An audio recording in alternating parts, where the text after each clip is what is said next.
Assalamualaikum warahmatullahi wabarakatuh. Apa kabar anakku sekalian? Terima kasih sudah mengikuti kegiatan daring pembelajaran secara dalam jaringan. Mudah-mudahan kita semuanya dilindungi oleh Allah Subhanahu wa taala. Tetap jaga jarak, social distancing, pakai masker ketika keluar rumah, dan sering-sering cuci tangan memakai sabun sebagai bentuk antisipasi dan menjaga kebersihan diri. Mudah-mudahan kita semuanya selalu mendapatkan kesehatan yang prima dari Allah yang Maha Kuasa. Anak-anakku sekalian, perkenalkan saya Muhammad Muntohir, pengajar di kelas 10 pelajaran pendidikan agama Islam dan budi pekerti. Baik, anakku sekalian, pada pertemuan pertama kita akan membahas tentang iman kepada malaikat.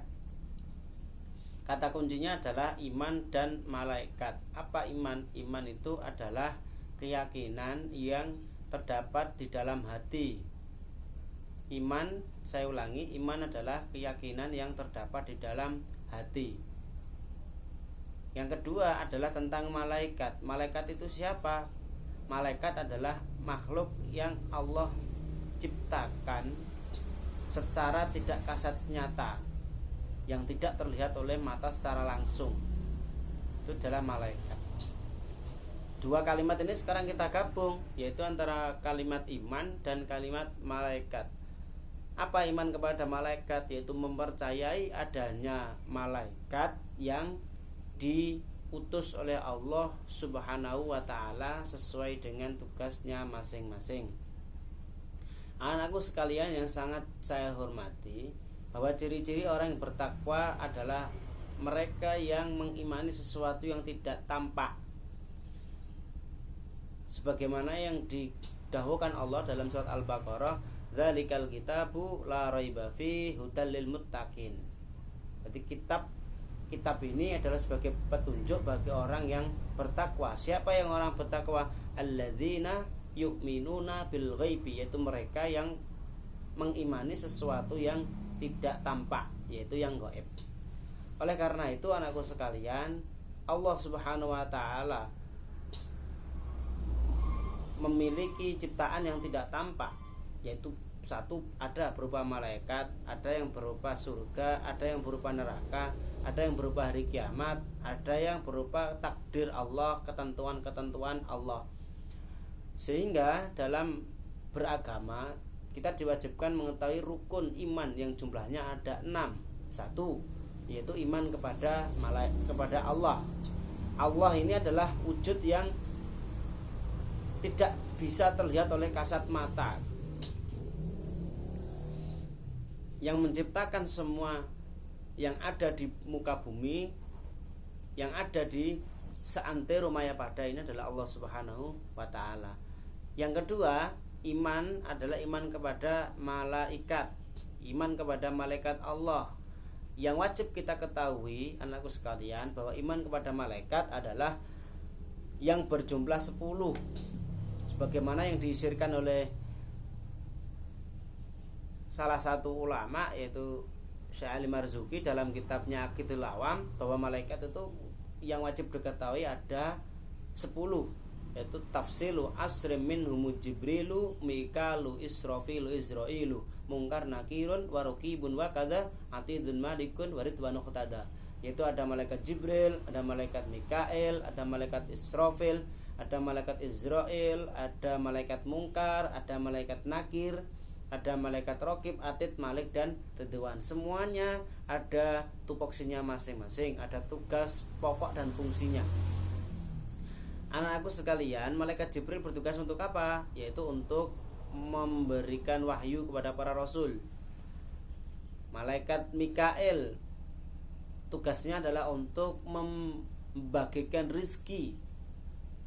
Rizki ini banyak sekali wujudnya, bisa berupa rizki kesehatan, ada berupa ilmu juga rizki. Orang yang memiliki keilmuan yang tinggi itu adalah kategori orang memiliki rizki yang tinggi. Ingat bahwa ada 2 orang yang akan diangkat derajatnya oleh Allah. Satu, orang yang beriman. Dua, adalah orang yang memiliki ilmu. Sebagaimana firman Allah, yarfa'illahu alladzina amanu minkum walladzina utul ilma darajat. Sehingga anak-anakku sekalian, kita di sekolah adalah dalam rangka untuk mencari ilmu. Fungsinya apa? Kata kuncinya adalah agar kita di dunia menjadi orang yang terhormat, menjadi orang yang dihormati dengan adanya ilmu. Oleh karena itu, tetap semangat untuk mencari ilmu. Yang ketiga, ada malaikat Israfil. Siapa? Yaitu besok ketika Allah sudah mentakdirkan kiamat, maka permulaan kiamat dimulai dengan ditiupkannya sangkakala atau terompet. Wa idza nufikha fis suri. Siapa yang bertugas meniupkan sangkakala? Yaitu ada malaikat Israfil di sana nanti.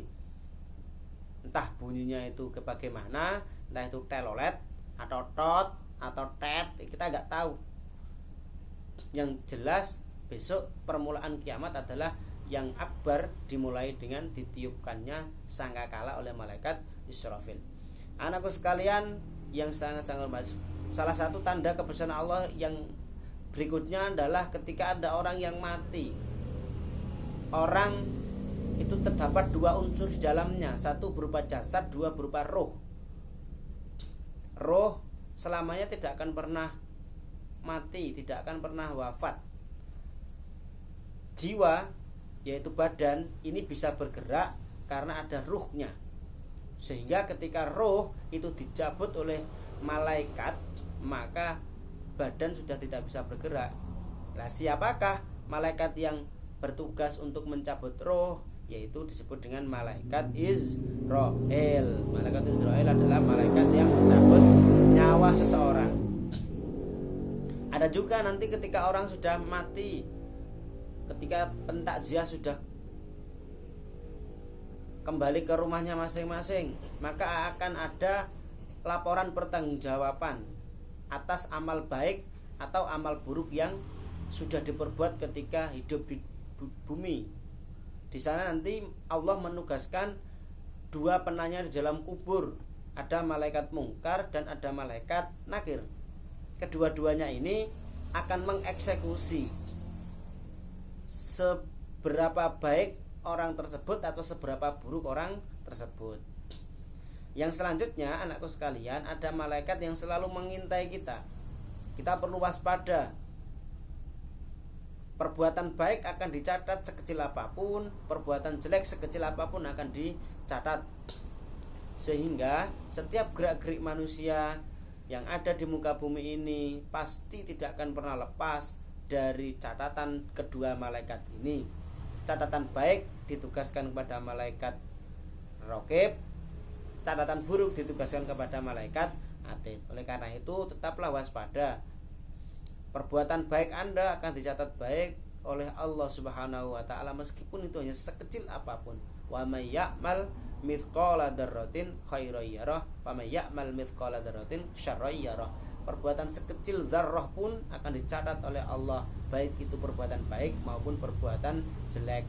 Yaitu ada malaikat Raqib dan malaikat Atid.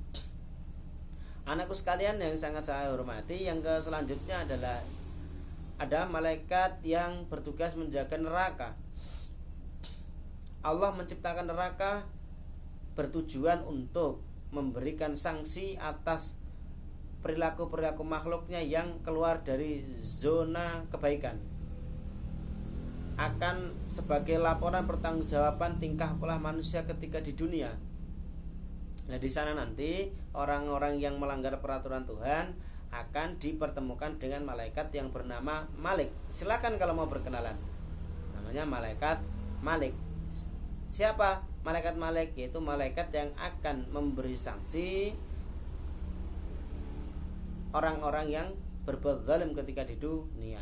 Oleh karena itu sebagai manusia tidak akan pernah luput dari yang namanya dosa, karena al-insan makhluk khotowan nisyan, karena manusia tepatnya salah dan lupa. Tetapi kesalahan itu bisa diforsir, bisa di cover apabila manusia sering-sering bertaubat atau melafalkan kalimat istighfar. Minimal dalam satu hari beristighfar sebanyak 100 kali astaghfirullahaladzim. Anakku sekalian yang sangat saya hormati, kenapa kok demikian? Karena amal buruk, ketika seseorang itu beramal baik, maka keburukannya akan tertutupi dengan kebaikan. Yang selanjutnya yaitu ada malaikat yang menjaga surga. Surga itu apa? Surga adalah balasan bagi orang-orang yang berbuat baik. Orang yang taat kepada Allah ketika di dunia, taat atas perintah-perintahnya, menjalankan sunnah Rasul, menjalankan perintah Allah, besok ketika sudah di hari kiamat, maka Allah akan memberikan balasan berupa surga. Ada berupa surga. Orang yang di dalam surga akan abadi di dalamnya, fiha khalidina fiha abada. Mereka akan selalu berada di surga dan selamanya manusia akan berada di sana. Orang masuk surga bukan semata-mata karena amal baiknya, bukan semata-mata karena sholatnya, bukan semata-mata karena ibadahnya, melainkan karena rahmat Allah subhanahu wa ta'ala. Anakku sekalian yang sangat saya hormati, implementasi daripada iman kepada malaikat adalah satu. Apa itu iman? Iman sudah dijelaskan di awal, bahwa keyakinan dalam hati. Implementasinya apa? Kita tahu bahwa malaikat adalah makhluk yang sangat taat kepada Allah. Ketika Allah memerintahkan dua makhluknya untuk memberikan hormat kepada Adam, yaitu malaikat dan iblis, malaikat tetap taat atas perintah Allah, yaitu memberikan rasa hormat kepada Adam alaihissalam. Dari ketaatan inilah bisa kita ambil kesimpulan bahwa manusia seharusnya, dan ini menjadi habitat sebagai manusia, adalah harus tetap pada jalur koridor taat kepada aturan Allah Subhanahu wa taala sebagai wujud implementasi iman kepada malaikat. Anakku sekalian yang kedua, implementasi iman kepada malaikat adalah bahwa malaikat itu adalah makhluk yang sabar. Allah memerintahkan malaikat untuk sujud selamanya. Allah memerintahkan malaikat Malik menjaga surga, menjaga neraka selamanya. Allah memerintahkan malaikat Malik menjaga Ridwan, menjaga surga selamanya. Malaikat sabar atas perintah-perintah yang telah Allah berikan. Oleh karena itu, sifat implementasi yang bisa kita contoh dari malaikat salah satunya adalah sabar akan perintah Allah, sabar akan ujian Allah, sabar akan perintah Allah, termasuk sabar ketika sekolah adalah bagian daripada implementasi iman kepada malaikat Allah Subhanahu wa ta'ala. Anakku sekalian yang sangat saya hormati, di sesi pertama ini, di pembelajaran PAI kita daring membuat video rekaman. Ini adalah tentang bab iman kepada malaikat Allah Subhanahu wa ta'ala, yang berimplementasi bahwa iman pada malaikat adalah percaya adanya malaikat. Yang kedua adalah sifat yang kita bisa tiru dari malaikat adalah sabar. Anakku sekalian yang sangat saya hormati, demikian pembelajaran daring di pertemuan pertama, mudah-mudahan bisa memberikan manfaat. Sekali lagi, saya pengampu di kelas 10 PAI Muhammad Mundair. Salam dari kami.